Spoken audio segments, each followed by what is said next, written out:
Okay, I am a livestock farmer. Precisely, I'm a poultry farmer.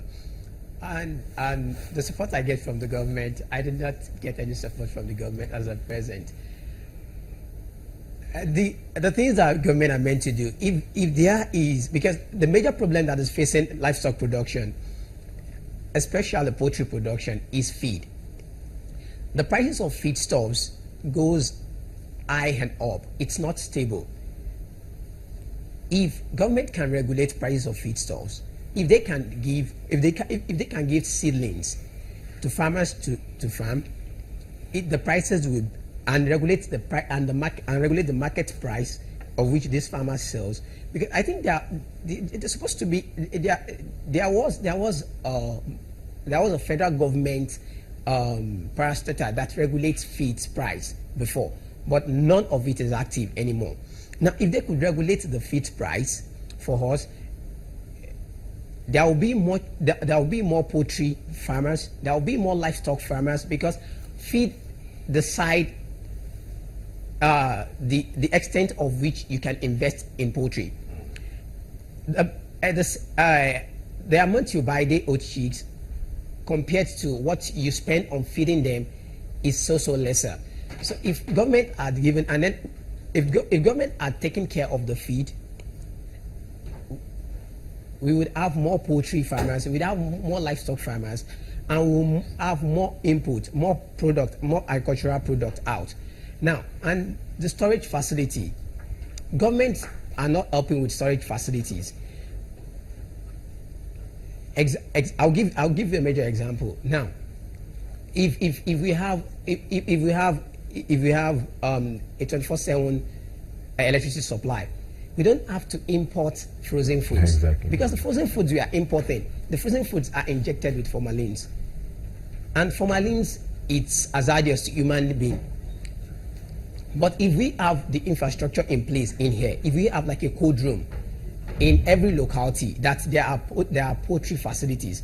Now, all you have to do is after 6 weeks of production of broiler, or 8 weeks production of broiler, you take it to that places, and after taking it to that places, government would have provided a market of which we can sell, and then they will be able to regulate the prices of selling out. So it will not be like, okay, the prices of which they are selling products that are produced in Nigeria is much more expensive than the imported ones.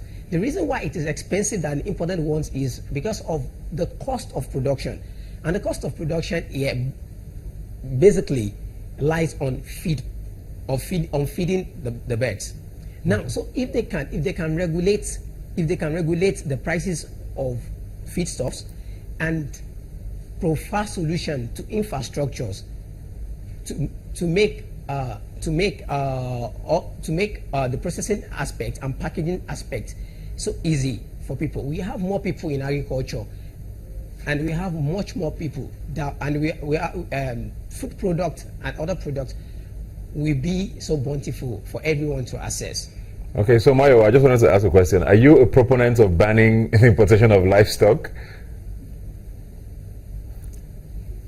Yes. I am in support of banning the imported frozen foods, because the things that they are importing to our country are things that they cannot take in their own country. I was fortunate to be doing my program then in University of Ibadan when the research was carried out by PAN, Poultry Association of Nigeria. A lot of these imported products have there are a lot of things that they have residues, chemical residues, formalin residues, and a lot of bacteria that comes along with it, schizophrenia that comes along with it. So, and these are things that they cannot sell to their own people over there. So, and they are importing it, they're exporting it to us. We are importing it, and we are selling it at a lesser price because we think that it's something that is something that is cheaper compared to the ones that we produce here. Okay. And they are hazardous to our health. Okay, thank you very much, Mario. I'll come back to you in African Farmer. Obviously, a little disagreement there with your talk about banning, and he's talking about quality. But I want to go now to something else he mentioned there about storage facilities. Yeah. And I hear farmers complain the most about that, because you produce and you have this mass produced, but there's nowhere to keep it or store it, at least for the rainy day, or even to take it out with distribution as well. Is that something government should be doing? Should government be building these things, or if they're going to make enabling environments, what should they be doing? Good. One, I always say that Bank of Industry is not doing enough. The general statement out there from experience is that the middle and small players, you don't find Bank of Industry really funding them. Recently, they're funding the NYSC programs and co. However, I believe they have the funds, and so they should involve in more incubation funds. You have the incubation centers for technology. You could have incubation centers for refrigeration. You know, they have the funds, they can set it up and get people to bring in their produce. There are a lot of non-functional silos across the country.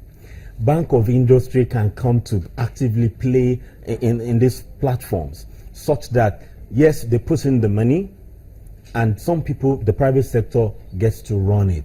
So Bank of Industry is key, you know, in solving all those things. There are a lot of processing. When we talk about tomatoes, everybody's talking about tomatoes now. Bank of Industry is not big deal. You don't have to have a big factory running diesel. Small scale industry, that's what India does. So Bank of Industry, really, if they sit up to embrace, you know, to go headlong for this, all this will be a thing of the past. So let me mention this. Maiwa spoke about poultry grains.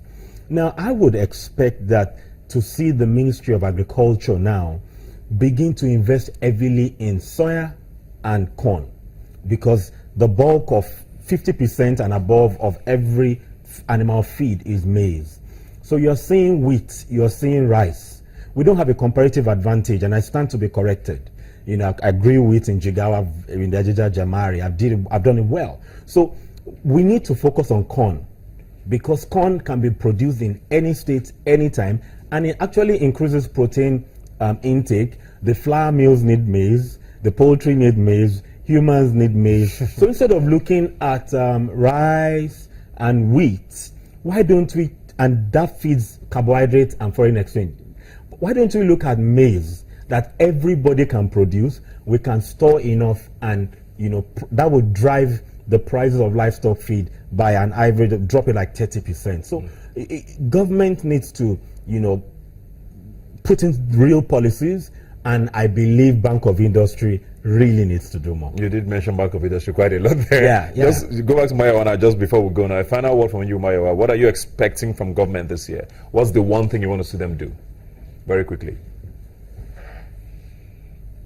The thing I'm expecting from government this year is this: regulation in feed price, and giving seedlings to farmers to plant, and regulation in production too, and provision of infrastructures, basic infrastructures to help farmers, livestock farmers, and as well data.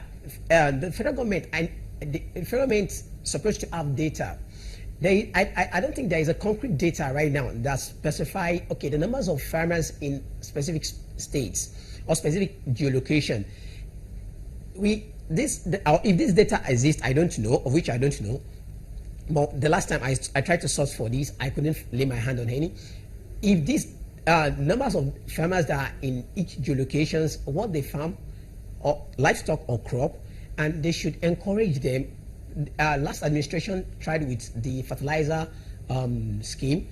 This administration can start with regulations of seed produce, seedlings, and regulations of produce and products, because on the long run, these farmers, they just produce. And if you have ever been to a village where they are producing maybe maize, yam, or anything, you see these farmers, you see them working day and night, and you see that they have little to show for it, because the middleman takes away all the profit. All right. Federal government can just create a platform which they would sell directly. All right, thank you very much, Mario. You obviously have a lot of things on your mind now. Just a final word from you now. Yeah. I would want the government to work with private sector, to focus more with private sector and not the big players. The professionals in the private sector have a lot of liquid cash, and so they can work with them to ensuring them that it's not business as usual and people will put in money. Private sector, not the big private sector players, the middle and the lower. Thank you very much, African Farmer. Thank you very much, Maya, for joining us from Abuja. Very insightful. Hopefully the government has been listening. And I hope you guys have also enjoyed the show today. Like I always say, you can follow the conversation on Twitter at YNaija TV is the handle. The hashtag to follow is Robin Minds. You can also visit the website, ynaija.com. I'll see you next week.